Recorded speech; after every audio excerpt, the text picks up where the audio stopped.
Assalamualaikum warahmatullahi wabarakatuh. Saya Salman Najam Nasution dari kelas 12 IPS 3 akan menjelaskan tentang globalisasi. Selama ini, globalisasi selalu identik dengan perdagangan.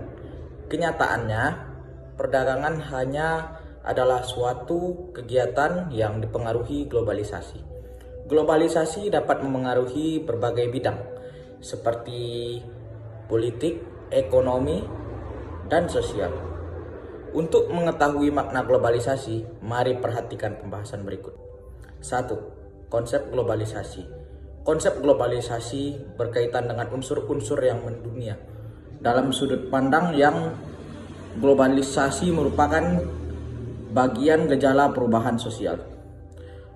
Sosiologi berupaya memberikan penjelasan, pemahaman, dan solusi atas perubahan-perubahan sosial yang dipengaruhi oleh dampak globalisasi. Dengan demikian, diharapkan masyarakat mampu bersikap bijak dalam menghadapi pengaruh globalisasi.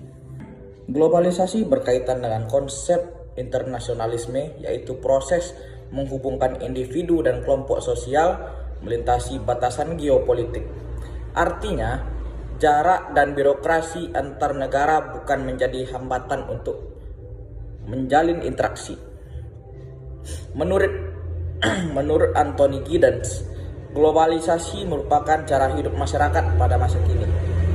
Globalisasi juga bicara tentang fenomena yang terjadi dalam kehidupan sehari-hari. Sebagai contoh, menguatnya ruang ekspresi pribadi dengan sosial intensif, hubungan antar budaya, norma sosial, kepentingan, dan ideologi antar bangsa.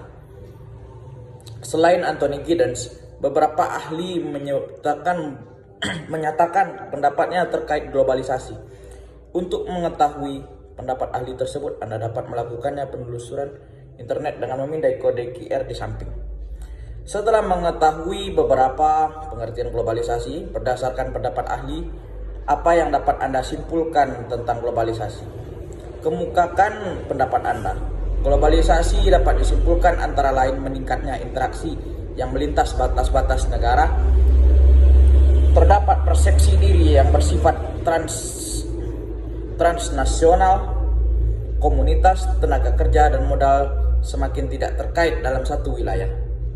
Globalisasi dapat juga dipandang sebagai suatu tantangan atau peluang. Kedua pandangan tersebut tergantung cara setiap individu menyikapi fenomena globalisasi. Mendorong masyarakat mengembangkan kemampuan dalam bersaing, menghadapi kompetisi pasar bebas, pengaruh budaya lain, dan tantangan mengikuti perkembangan ilmu pengetahuan yang berjalan dengan pesat.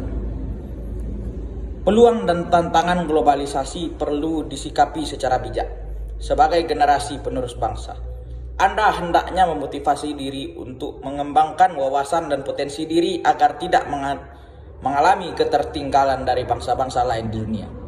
Oleh karena itu, diperlukan upaya dan satu-satunya strategi tepat dalam menghadapi globalisasi agar tidak menimbulkan permasalahan sosial adalah dengan meningkatkan kualitas sumber daya manusia.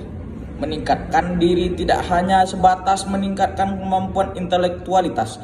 Dalam konteks ini, Anda diharapkan tetap menjaga dan menjunjung norma sosial agar terhindar dari dampak negatif globalisasi. 2. Perkembangan globalisasi. Pernahkah Anda mengamati perkembangan perusahaan multinasional di Indonesia? Menjamurnya perusahaan multinasional di Indonesia menunjukkan berlangsungnya globalisasi. Pada era globalisasi, terintegritasnya kegiatan ekonomi dan perdagangan tidak dapat dihindari. Suatu perusahaan dapat menjual produknya secara lintas negara. Mereka dapat mendirikan anak perusahaan di berbagai negara untuk memperlebar bangsa pasar.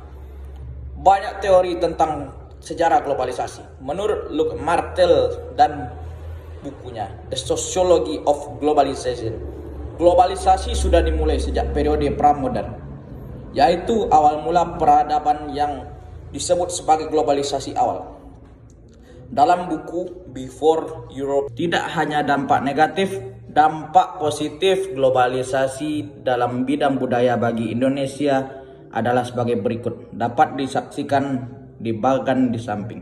Budaya Indonesia yang mendunia adalah beberapa budaya yang dimasukkan oleh UNESCO atau diakui oleh UNESCO sebagai warisan dunia. Salah satunya adalah seni wayang, seni musik gamelan, seni tari saman, lagu rasa sayange, dan jali-jali.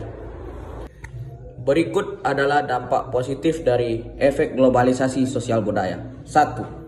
Budaya lokal atau daerah mulai dikenal dunia. 2. Masyarakat dapat mengenal berbagai kebudayaan asing. 3. Kehidupan masyarakat semakin maju. Dan berikut adalah dampak negatif dari globalisasi sosial budaya. 1. Cultural shock atau gagar budaya. 2.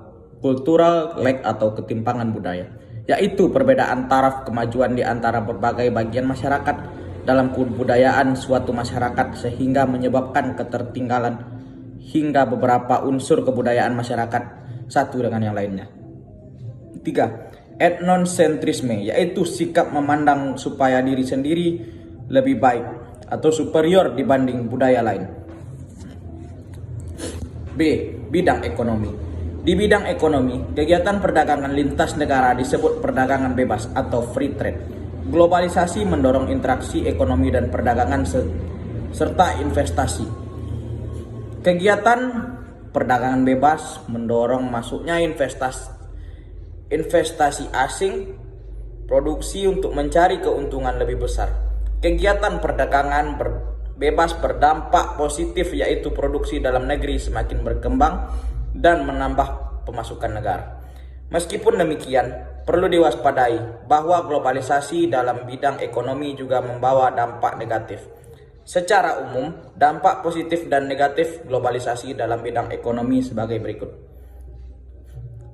1. Dampak positif. Negara yang dapat memenuhi kebutuhan hidup rakyat melalui perdagangan internasional. 2. Terjadi transfer teknologi produksi dari negara maju. 3. Memperluas bangsa pasar bagi produksi dalam negeri. 4. Menambah sumber devisa. Dampak negatifnya adalah sebagai berikut. 1. Industri kecil yang tidak pernah mampu bersaing dengan industri besar. 2. Terjadi pembagian kerja dunia. Negara-negara maju menjadi investor sementara negara berkembang menjadi penyedia tenaga kerja. 3. Banyak pilihan barang sehingga mendorong masyarakat bersifat konsumtif. 4. Negara berkembang cenderung bergantung pada investasi asing dan bank dunia. C. Bidang politik. Setelah membaca kutipan artikel di atas, apakah Anda telah memiliki gambaran tentang globalisasi di bidang politik? Globalisasi di bidang politik ditandai dengan meningkatnya kerja sama antar negara, baik dalam bidang ekonomi, sosial, budaya, politik, maupun pendidikan. Akibat globalisasi di bidang politik, masyarakat menuntut pemerintah yang bebas, terbuka, dan demokratis. Masyarakat dapat menyampaikan aspirasinya secara terbuka kepada pemerintah. Selain itu, campur tangan pemerintah asing dapat mempengaruhi kondisi politik suatu negara. Berikut adalah dampak positif dari globalisasi politik. 1. Mendorong pemerintah mewujudkan good governance atau pemerintahan yang baik. 2. Meningkatkan hubungan diplomatik antar negara. 3. Meningkatkan dukungan atau partisipasi aktif untuk menciptakan perdamaian dunia. Berikut adalah dampak negatif dari globalisasi politik. 1. Negara berkembang cenderung mengikuti kemajuan negara maju. Kebijakan yang telah disepakati secara internasional secara tidak sesuai kehidupan atau ideologi negara berkembang. 3. Konflik antar negara terkait kepentingan politik. Globalisasi sedang kita hadapi hendaknya dimanfaatkan sebaik mungkin demi kemajuan bangsa. Peluang dan tantangan yang timbul pada era globalisasi hendaknya disikapi secara kritis dalam upaya mengembangkan kualitas diri tanpa melupakan jati diri bangsa. Baiklah, hanya itu yang dapat saya sampaikan. Saya Salman Najem dari kelas 12 IPS 3. mengucapkan Assalamualaikum warahmatullahi wabarakatuh.